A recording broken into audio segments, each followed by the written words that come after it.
Hi everyone, my name is Rubina A Khan and welcome to the 13th edition of Rubina's Radar. Today I'm in conversation with Parris Fotias, Regional Sales Director, Dorchester Collection Hotels.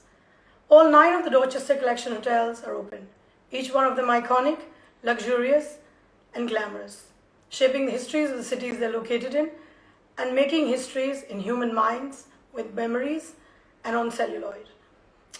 The hotels have played architectural parts in numerous films and series and are stars in themselves.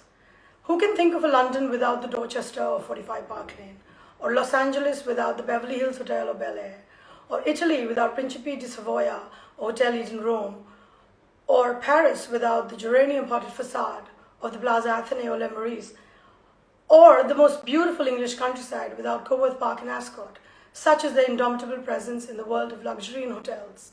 I think Dorchester Collection hotels are architectural actors representing the past and present of their cities and, more importantly, their people. Please welcome Parris Fotias all the way from Sydney, everyone.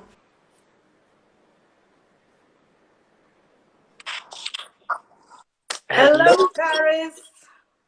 Hi, Rubina. Parris is not in Paris, he's in Sydney. Correct. I am. How many times do you get that? Probably more than I wish to. So good evening to you. It's 7:30 p.m. there. Correct. And thank you for your time. And I think we should get started with luxury conversation. Yes. So the first question is, how is the Dorchester Group dealing with the business of luxury in a financially fractured economy worldwide?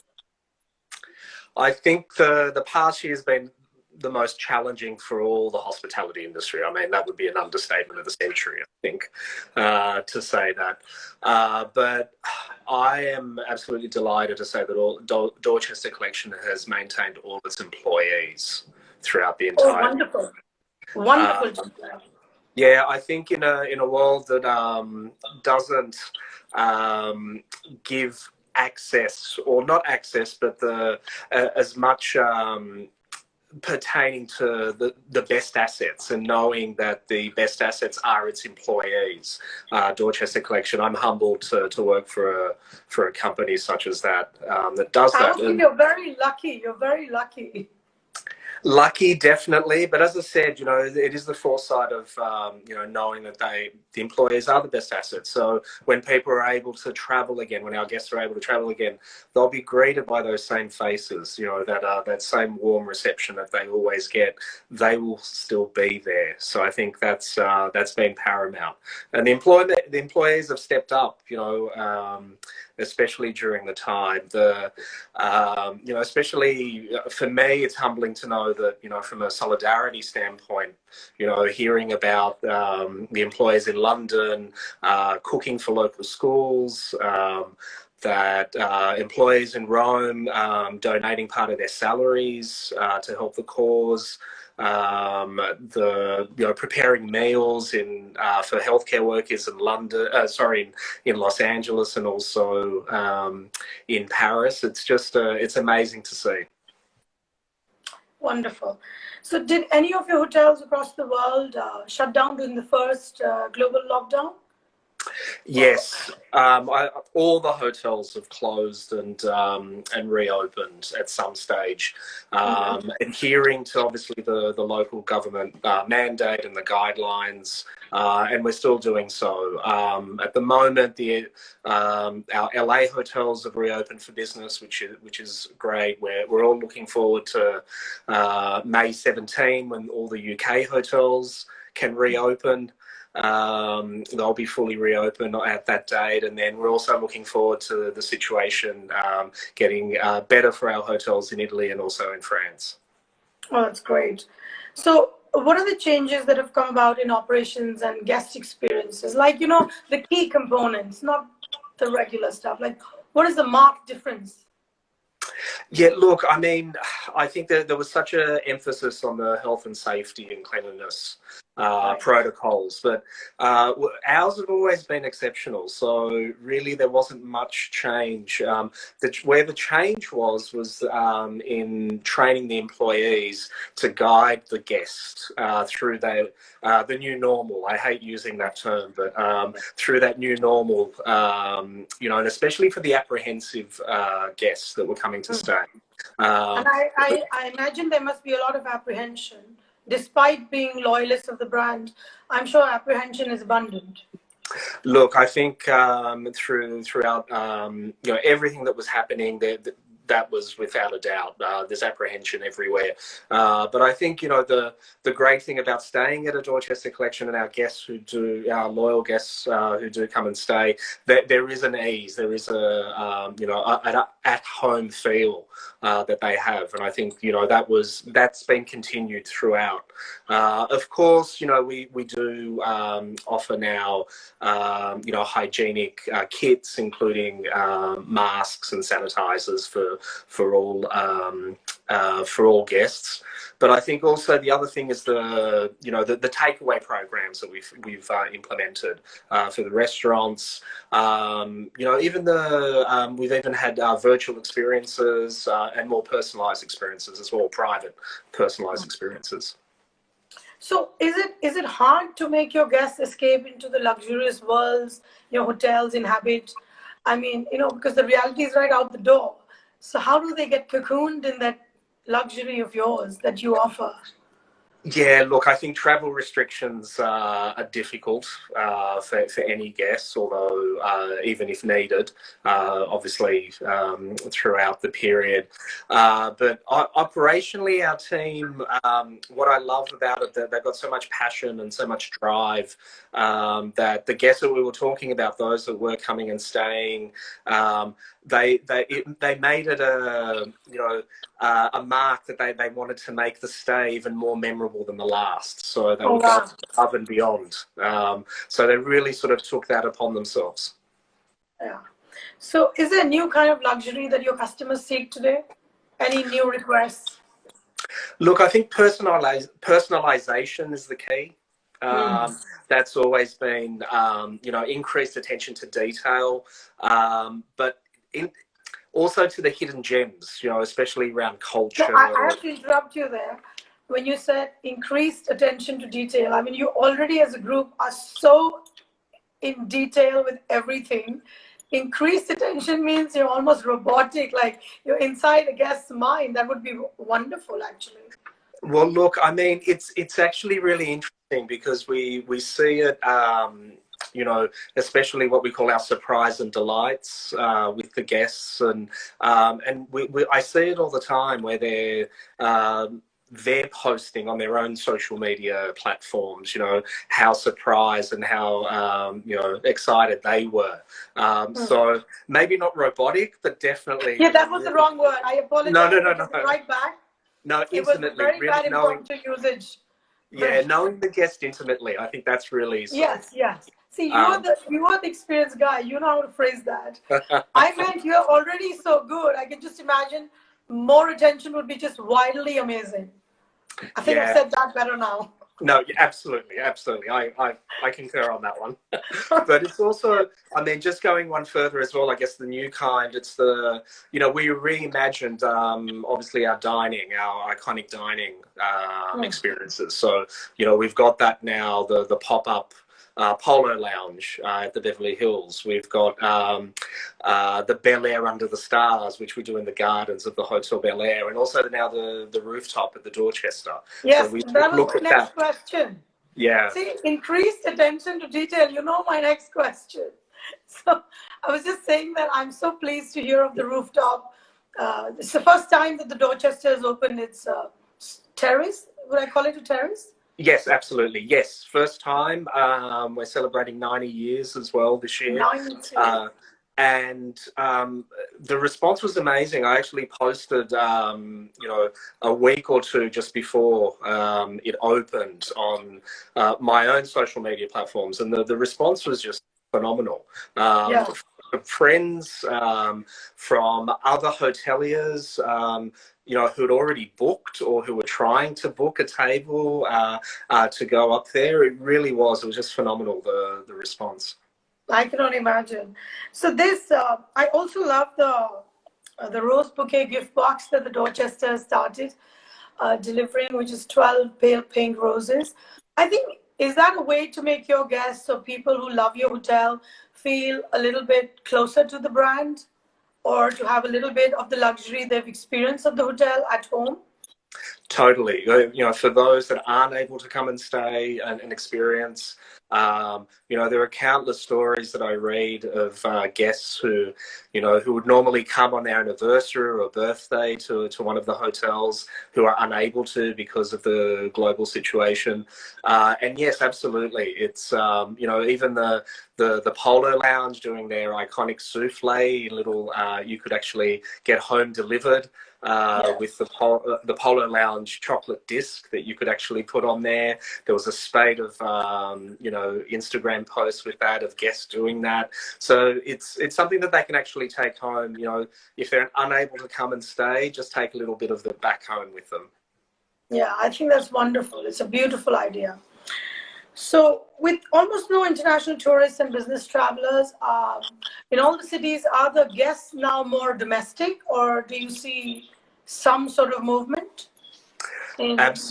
Domestic, absolutely. Local business has been paramount over the last 12 months.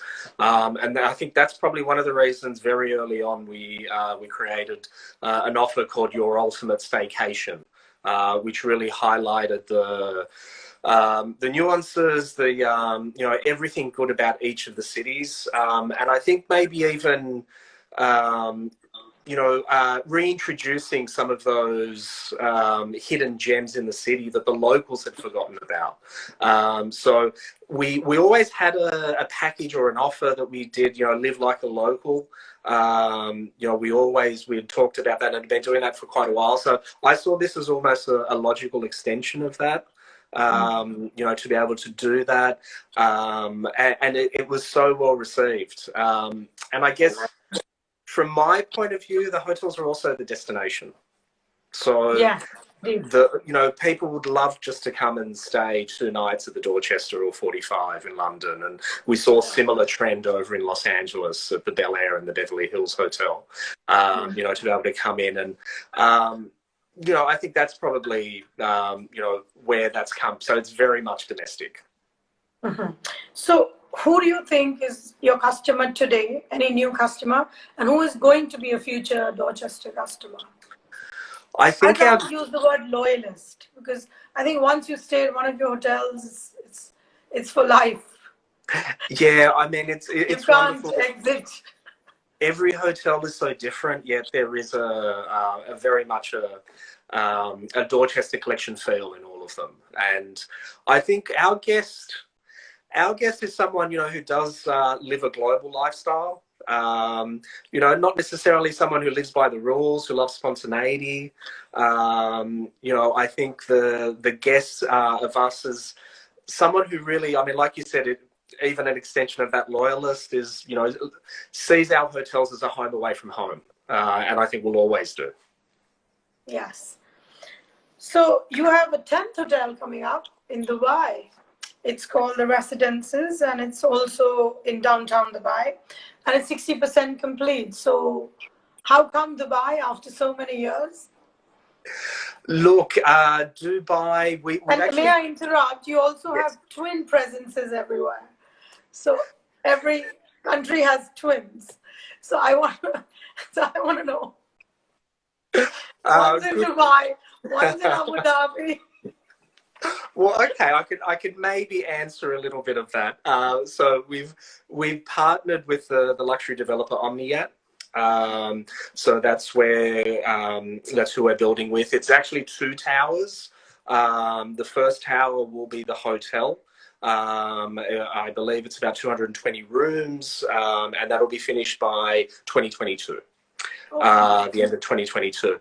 The other tower is actually 39 luxury high-end apartments, which the hotel will be servicing.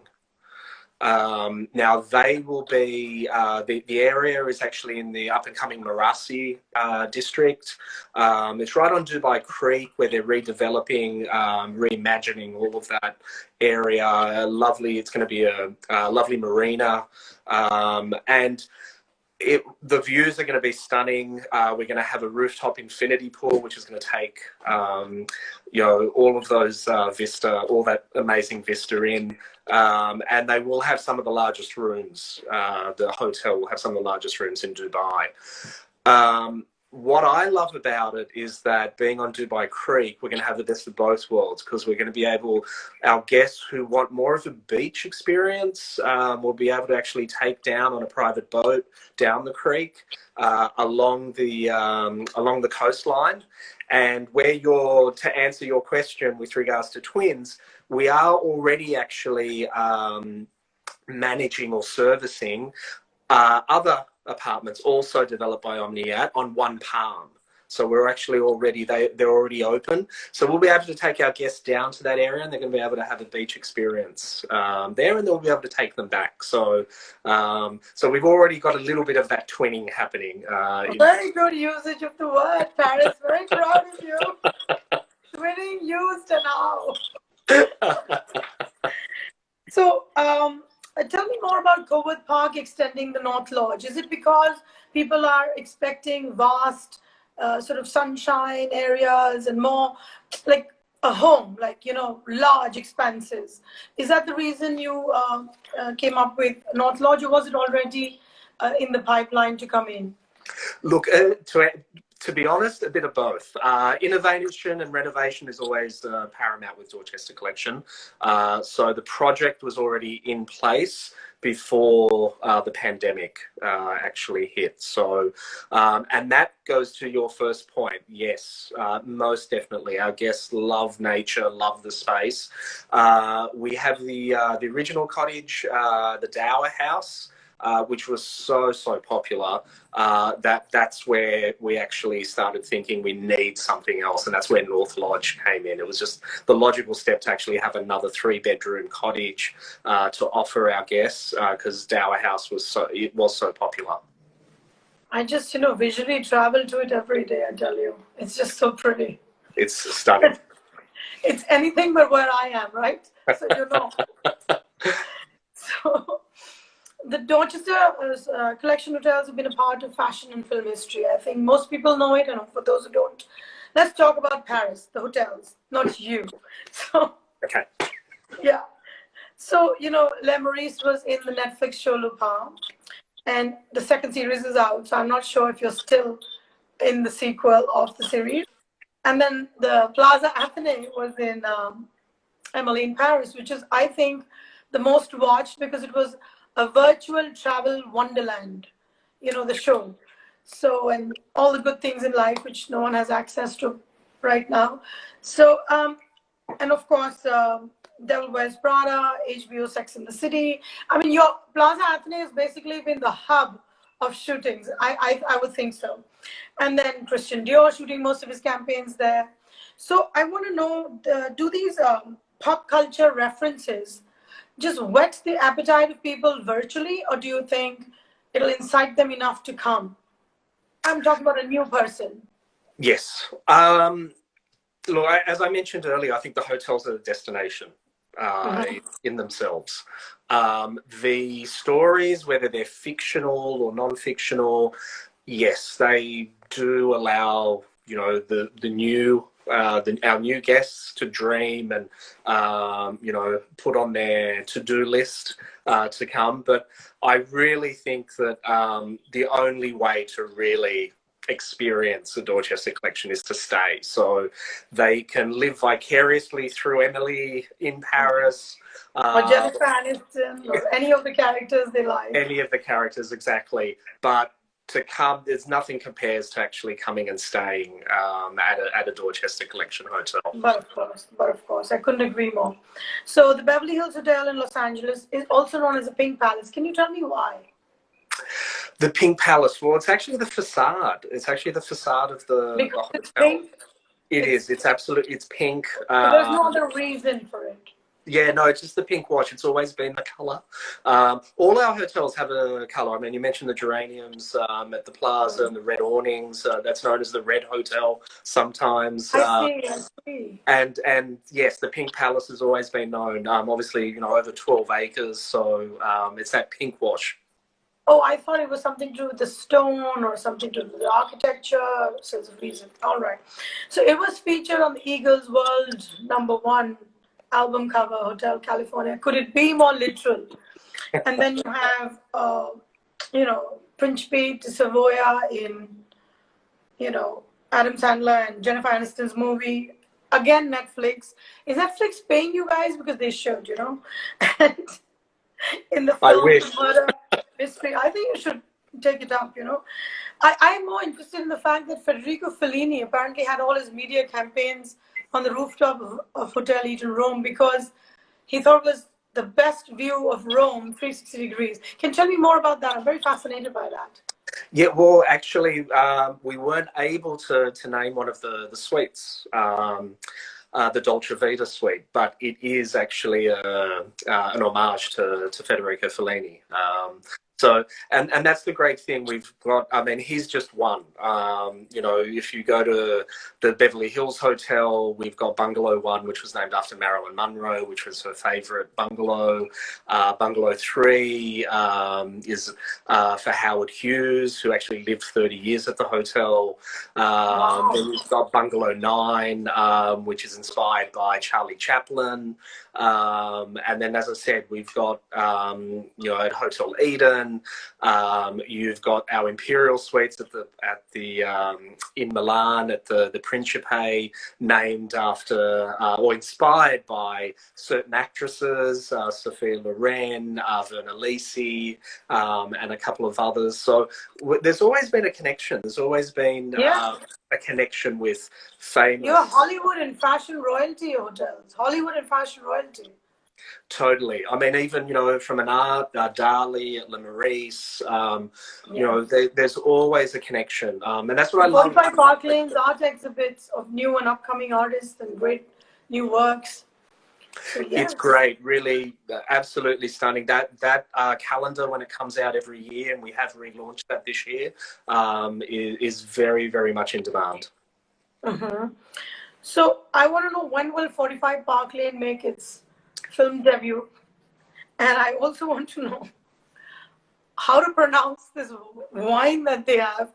And apparently the Cut is the only restaurant in the world serving wines from Chateau Mouton Rothschild. I'm so sorry. I'm really sorry. I cannot pronounce wine.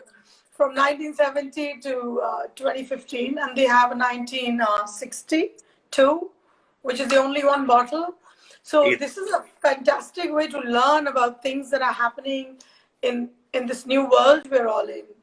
That people are still going for the new and finding, very cool ways to make it, to whet your appetite, really.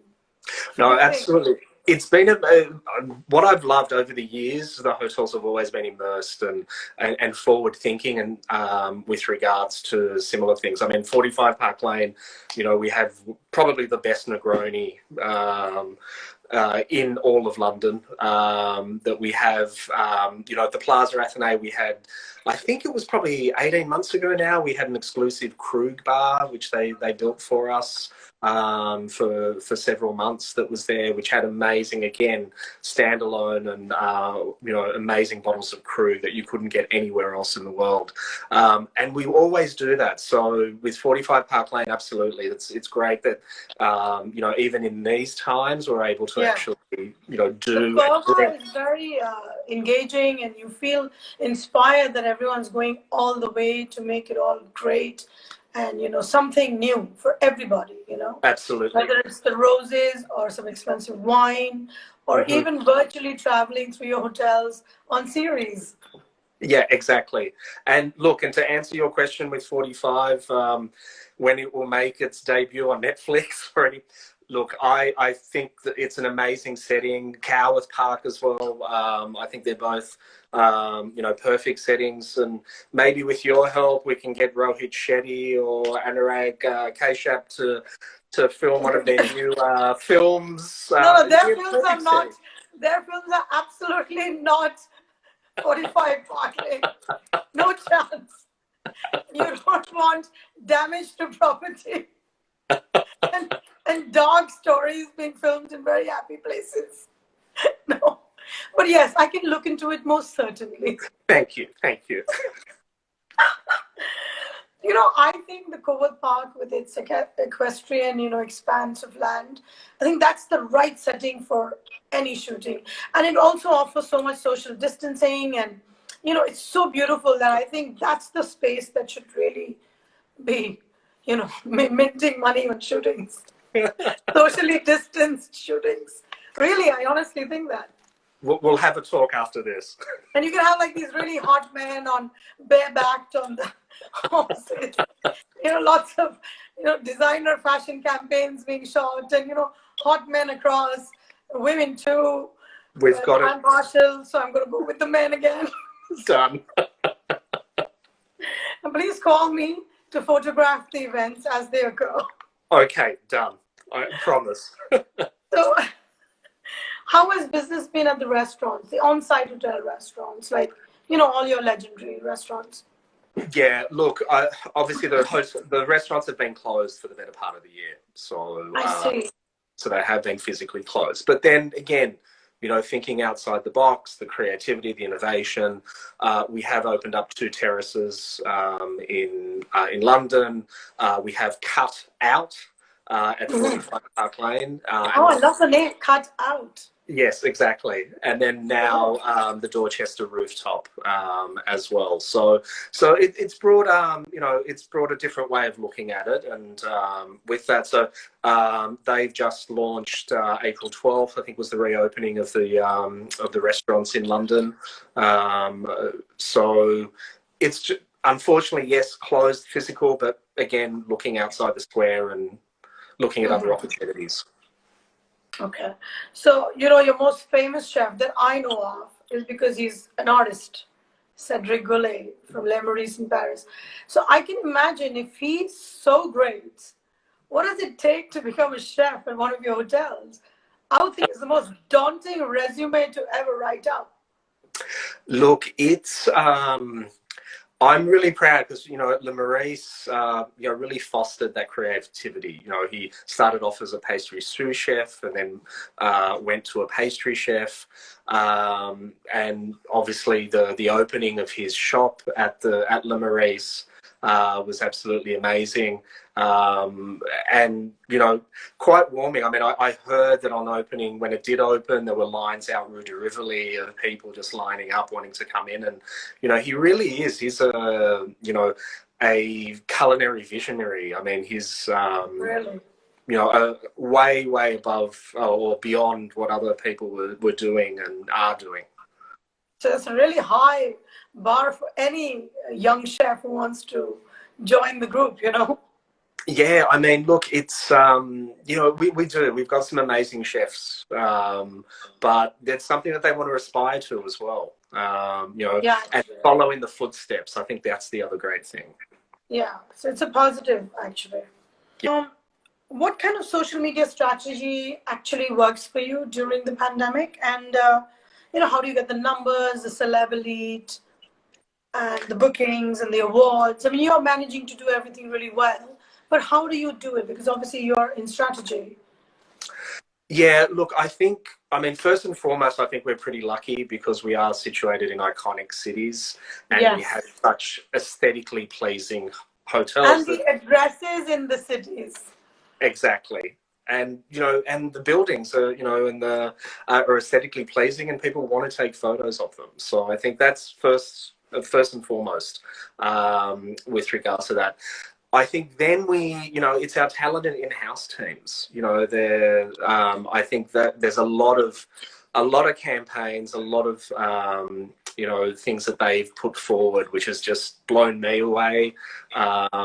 So really sort of forward-thinking teams, content that they've created, special content they've created, and also the creators that we work with are very loyal and supportive with us.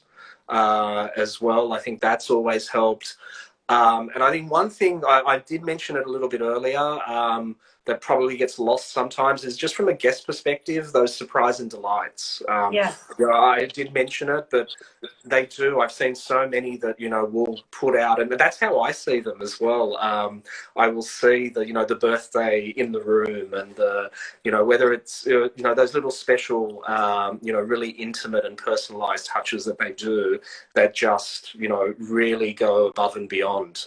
And people just want to share those Yes. with all their friends. But I must tell you, in one of your hotels, I was surprised and delighted by the service to the point I couldn't believe this was actually happening. It was the most discreet service. Like you wouldn't even know someone entered, set up a whole table, went away, cleaned up. I mean, it was just remarkable. And even the things you wanted, it was just like, I'm telling you, it was like mind reading. It was so fabulous for me.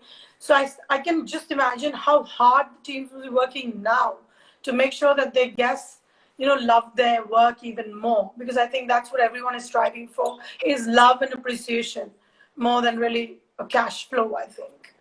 No, absolutely, and it is about the experience, and it's knowing the guest intimately, knowing what they do want, what they do desire, and almost being preemptive as well with that. So because you're creating imprints in people's minds, and those are the histories that will go forth and long for all that is to run as a business in the future years, I think. Yeah, Having memory goes a very long way. No, well, I mean, I'm so thankful. I'm so very good to hear that. Coming from you as well. So No, I think it's exemplary, and also the way the people behave and how they act, and everything. It's just it's all one cohesive whole, and no part is not in connections. That's where it's seamless, and you don't feel anything except joy and love and appreciation. And then when you leave, you're like, oh my God, I don't want to. I mean, that's really what the end result should be. I mean, the employees are so much empowered, and it's if I tell you, and I'm the numbers may not be 100% correct, but I think it's something like a third of our employees have been with us for 25 years or more. I mean, Wow. that really says it all. Yeah, I would say that too, always. Yeah. Because I like the inclusive culture. I really do. Thank you. I like the way they treat their people, and it's all global people, any hotel. Mm-hmm. Exactly. Never one kind. There's all kinds. It's lovely. So, what do you make of the influencer culture? Do you think it's here to stay? Do you think they actually wield enough influence to get bookings, to translate into bookings? Because I hear a lot of murmurs from people about that. So I want to know what you think. I think creators of content over influencers. I think that's where the emphasis and where creators of content are here to stay over influencers. I think especially those with a strategy, producing assets that really sort of enrich people's experiences. I think that's sort of that's who's here to stay. Yeah, and I think right now everyone's planning what they're going to do in the future. So I think this is the right time to express what you all are doing and which you already are. So we all know what's new. So when we are ready to go, we know where to go. True. So on what grounds do influencers or creative content people make or not make the cut, the Dorchester Collection cut? Okay, I think content, any partner that we work with, it's got to be on brand. So that's sort of paramount. They've got to share the same aesthetic as us, the aesthetic values, sorry, as what Dorchester Collection does, the community management practices. And it's not all about the number of followers that they have or the engagement. I think it's more about the quality of the content. Yes. So how hard or easy has your job been? Because I can only imagine.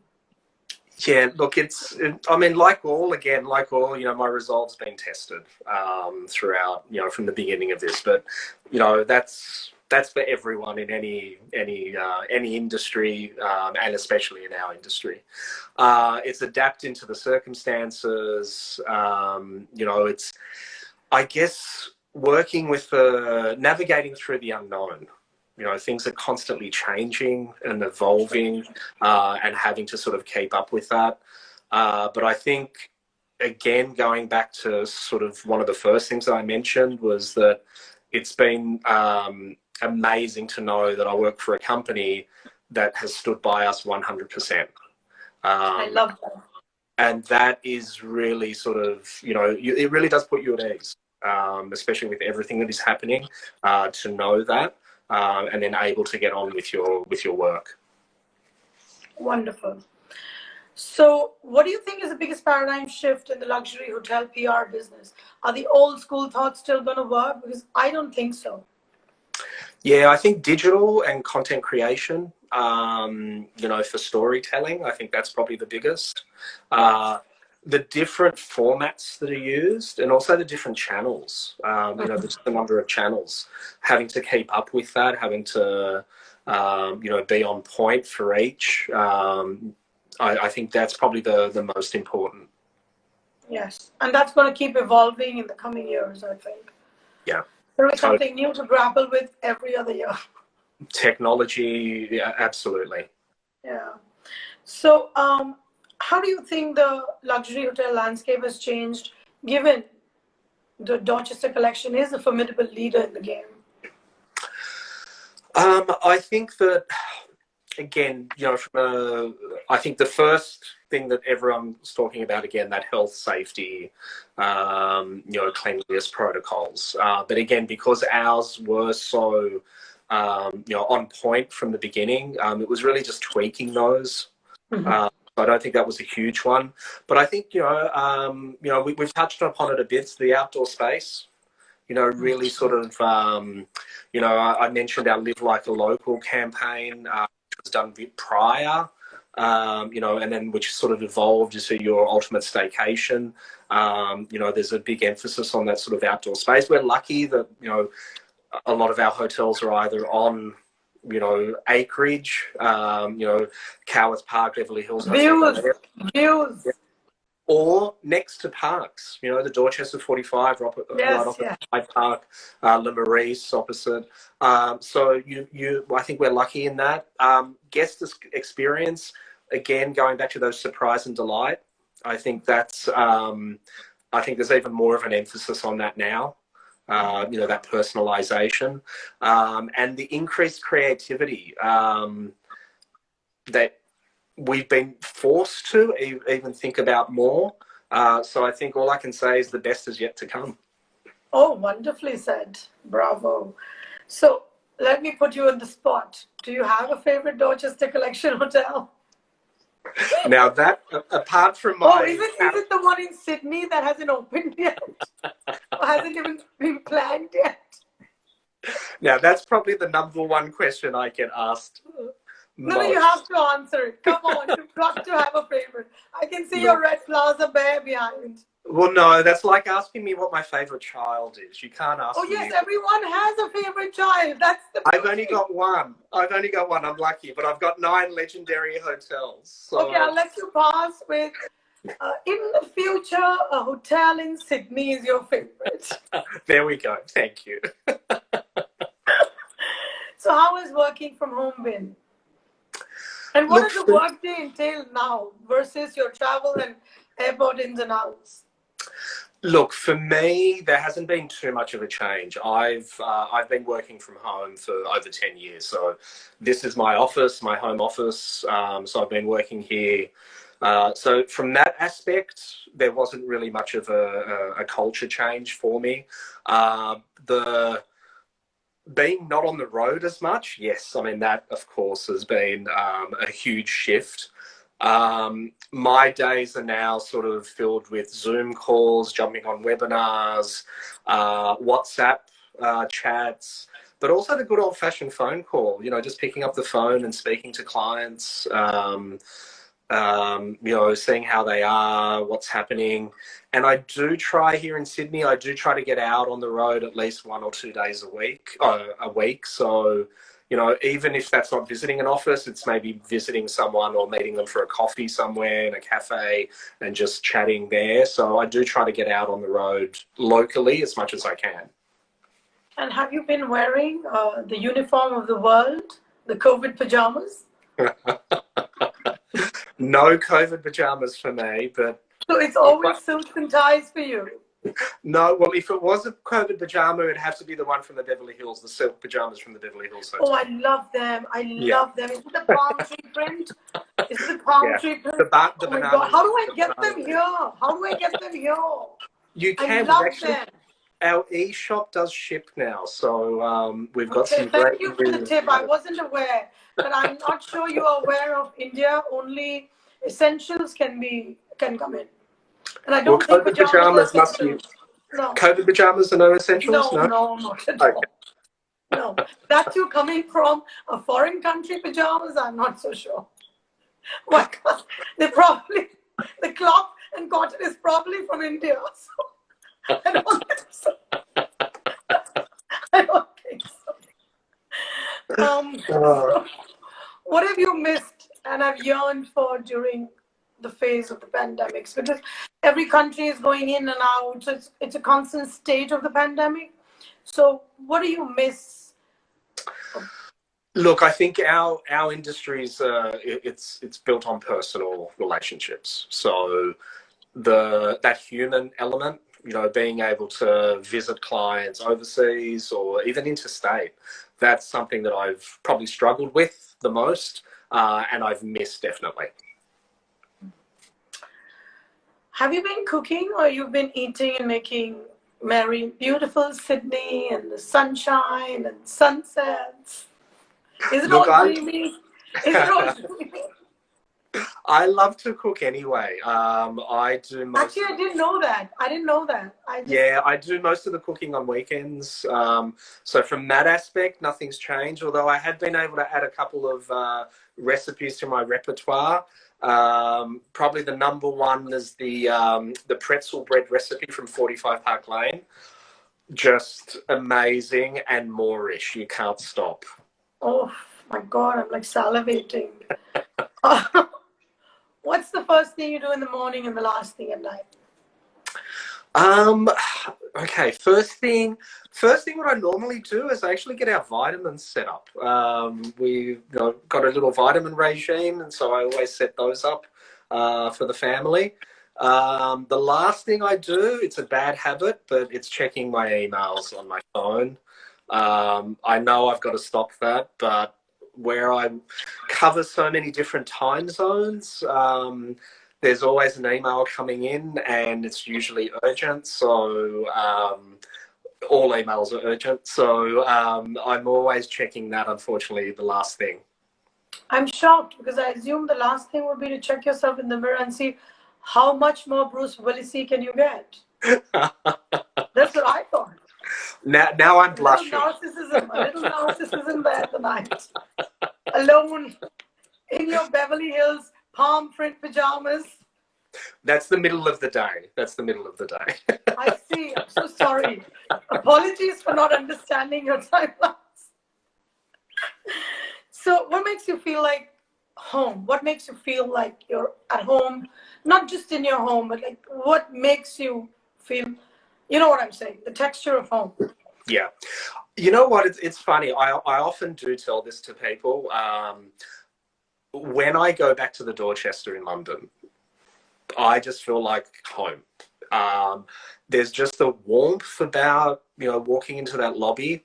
And it's every time that I go back, and it almost makes me forget the 24 hours I've just spent on an aeroplane flying over. It really does. It's probably one of the only hotels I don't get jet lag in. It really does make me feel like home, which I think is a testament to the hotel itself. Yeah. So what can you not resist in life? Family, good food, good wine, and good friends. And good laughs. And good laughs, absolutely. Because you laugh open-heartedly, so I would think so. And when are you at your happiest? Probably when I have all of those things. So when I'm with family, when I have good food, good wine, and that's when I'm laughing and with good friends. And my last question is, when do we see a Dorchester Collection hotel opening in either Sydney, which will be your favorite and is already your favorite, and in India?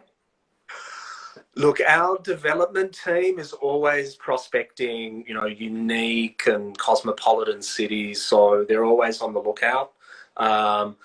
They do have, it's got to be distinct individuality, unrivaled position for an existing hotel, which is sometimes a little bit difficult. Having that right location and having that, that historic, that connection to the city that all our other hotels do have. So it's got to fit in with that. So it's sometimes difficult, but I guess never say never.